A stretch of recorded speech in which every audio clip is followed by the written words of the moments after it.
Well, here is the Excel for Chapter 16. Just wanted to show you some things you could do with this. You could definitely use this to help you with some of the calculations in Applia for Chapter 16.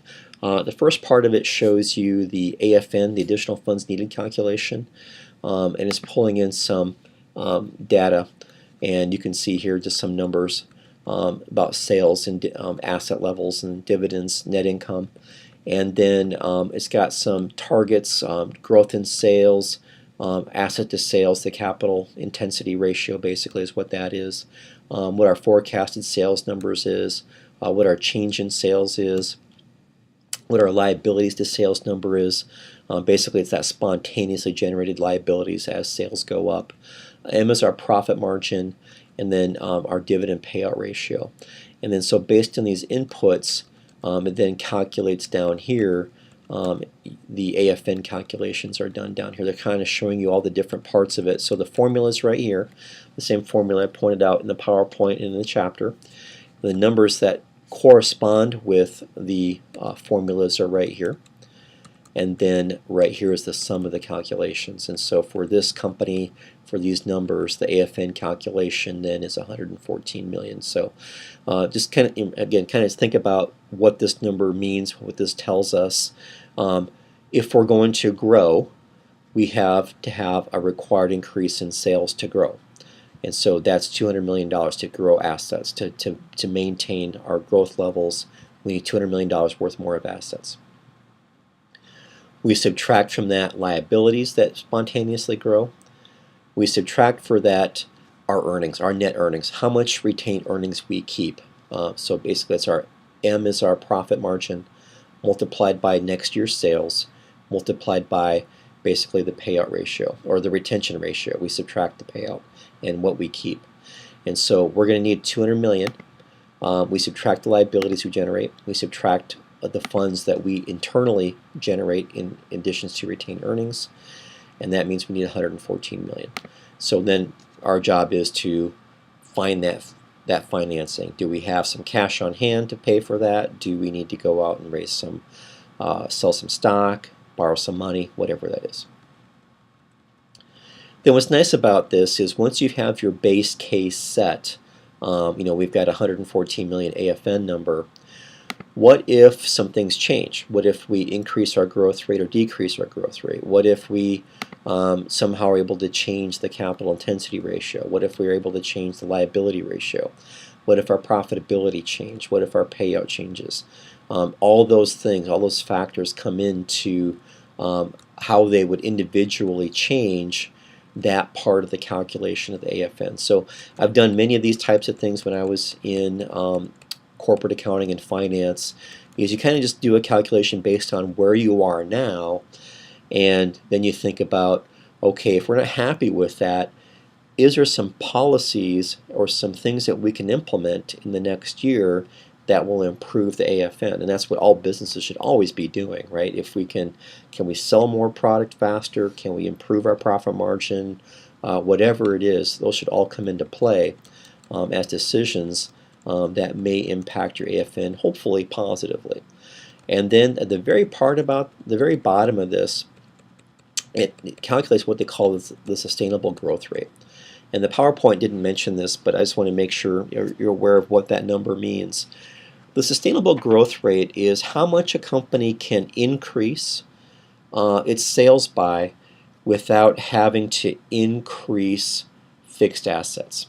It's basically the amount of growth that you can have without needing to go out and find additional funding or financing. So this company can grow by 3.45% year over year and sustain that and not have to go out and seek additional financing. Now they want to grow more than that. They want to grow, I think they're forecasting sales by 10% right now. So with that 10%, yeah, right here is the 10%. So with that 10% increase in sales, that's more than their sustainable growth rate. So clearly they need additional funds, right? So just knowing what your sustainable growth rate is kind of helps you know that if we want to go above and beyond that, that means I am now required to go out and find some extra financing. So that's kind of the whole point of that. Another part of the chapter is your forecasted financial statements. You'll be doing a little bit of forecasting in Aplia, and what they're doing is giving us 2 years, 16 as the actual, and we're forecasting 17. This is just a really nice, easy forecast to do, and just know that quite often when you do a forecast, you base a lot of things on sales. Your new sales number will really impact a lot of other items because it's very easy to relate many items on both a balance sheet and an income statement back to sales. So generally what you say is, as sales goes up, so will certain items on the income statement and the balance sheet. It's not always straight like that, but that's generally kind of where you start when you do a forecast. And so this company, against the same numbers that were on the AFN tab, a growth rate of 10%, operating cost to sales is 89.5. You see we're forecasting a little bit improvement in our operations there. Receivables to sales is 11%, so we're expecting our receivables balance to be a little bit lower in relation to sales. Inventory to sales, we're improving that just a little bit. Liabilities to assets, we're improving that a little bit, and the payout ratio is changing just a little bit.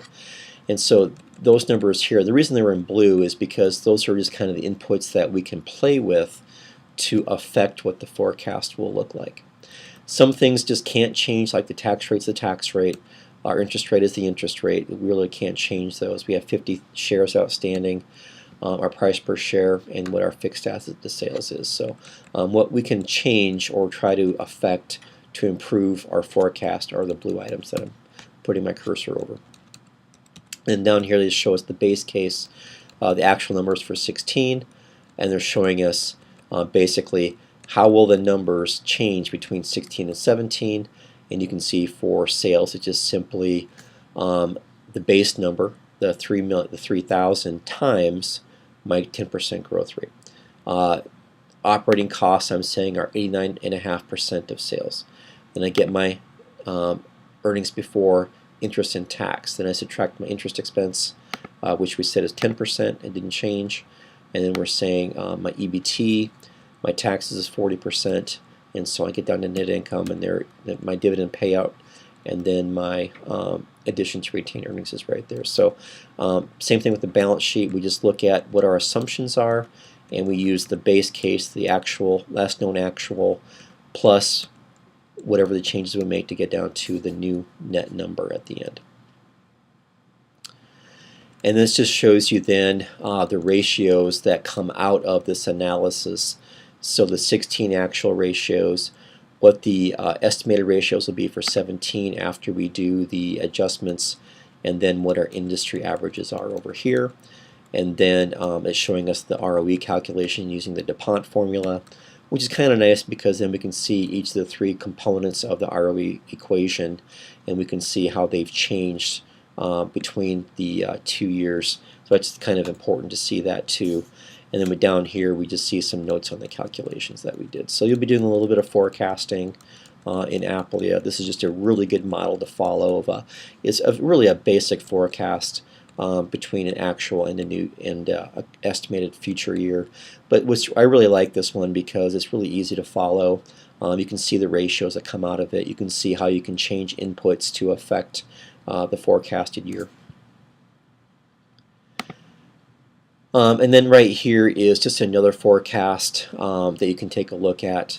And then this last one is regression analysis. I'm not going to cover that too heavy. I'm not doing anything in Aplia regarding regression analysis, but I just want you to know that a good way to improve forecasting is to use regression analysis and just figure out what the correlation is between certain numbers and as they relate to each other. So once you've got a correlation down, you can use that correlation to do a little bit better and more accurate forecasting. Just be aware of it. I'm not requiring that you do anything with regression analysis. Just an examples here if you want to take a look at it. Okay, that's it for Chapter 16. In fact, that's it for the class. As always, if you have questions about any of this material, please ask me. It's always okay to shoot me an email, and I'm very happy to respond. Thanks.